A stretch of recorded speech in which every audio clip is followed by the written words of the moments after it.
Assalamualaikum warahmatullahi wabarakatuh. Sahabat Songkolingi 92, alhamdulillahirobbilalamin. Pada hari ini Jumat 8 Oktober 2021 kita bertemu kembali dalam rubrik Minal Alif Ilal Ya.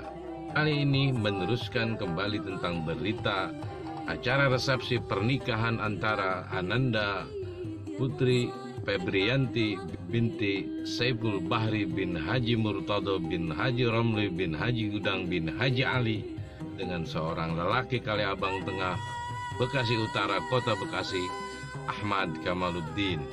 Kalau di dua video sebelumnya kita menurunkan berita seputar prolog pernikahan keduanya, juga terkait dengan palang pintu adat istiadat Betawi Bekasi yang memperagakan tentang kebolehan memainkan adu silat serta berbalas pantun sebagai bagian dari etika pengantin, etika keluarga pengantin laki-laki kepada keluarga pengantin perempuan saat terjadi lamaran ataupun resepsi pernikahan.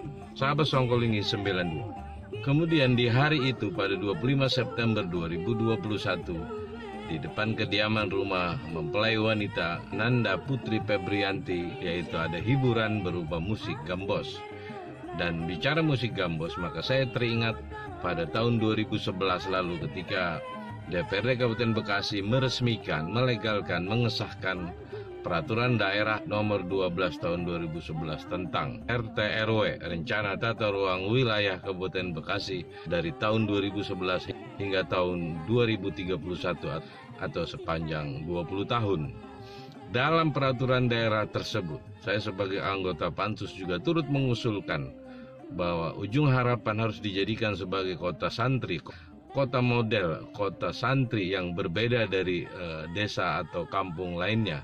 Mengingat Jumalang dan sekitarnya identik dengan perjuangan, dengan basis perjuangan organisasi perjuangan Hizbullah Fisabilillah, Hizbullah Sabilillah Jakarta Raya yang dipimpin oleh Al-Maghfurullah Kiai Haji Nur Ali dan Al-Maghfurullah Kiai Haji Mahmud Maksum sebagai wakil pemimpinnya.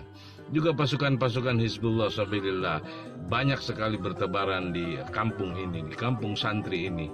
Sahabat Songkolingi 92, bahwa Peraturan Daerah Nomor 12 Tahun 2011 itu, waktu itu sebelum disahkan, tepatnya dalam forum paparan, saya mengusulkan agar dicantumkan kalimat Harapan dan sekitarnya adalah kota santri. Dan di dalam forum paparan itu lolos. Keesokan harinya dalam forum paripurna resmi yang dihadiri oleh seluruh anggota DPRD Kabupaten Bekasi atau 50+1 atau 2/3 dari anggota menyetujui semuanya dengan draft kalimat tersebut.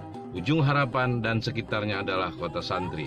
Tetapi ketika berbentuk sebuah jilid, kata-kata itu tidak ada. Lalu saya konfirmasi kepada Saudara Rismanto, Kasubag Persidangan DPRD Kabupaten Bekasi yang notabene adalah PNS, dan beliau menyatakan, ya betul Pak, memang ada.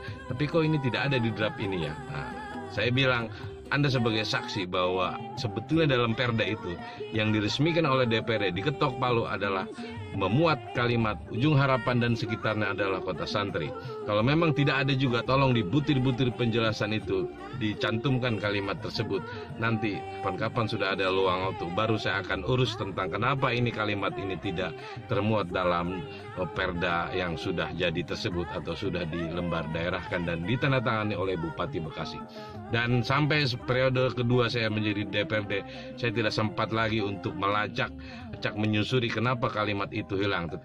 Tapi di dalam lembaran bagian akhir tetap terdapat kalimat tersebut, yaitu Ujung Harapan dan sekitarnya adalah kota santri. Yang ingin saya katakan adalah bahwa karena Jumalang itu berbeda dari kampung-kampung yang lain, selain merupakan basis perjuangan melawan kolonialisme di Bekasi, juga terdapat pesantren terbesar di Bekasi Raya, yaitu Ponpes At-Taqwa Putra maupun Putri. Sehingga sangat layak jika Ujung Harapan agak berbeda dengan kampung-kampung lain, bahkan mungkin model bagi kampung-kampung lain yang ingin menjadi kampung tertib, kampung disiplin, kampung sesuai visi misi Al-Maghfurullah Kiai Haji Nur Ali sebagai pendiri Bekasi. Sebagaimana yang Anda saksikan, backsound atau background dari konten ini adalah penampilan gambos oleh Ustazah Hajah Lutfia Hanum Hajah Arfa Yulianti Dewi di resepsi pernikahan putri daripada Bro Saipul Bahri Murtado Romli Gudang Ali dan Mpo Yulianti Abdul Malik Ammar.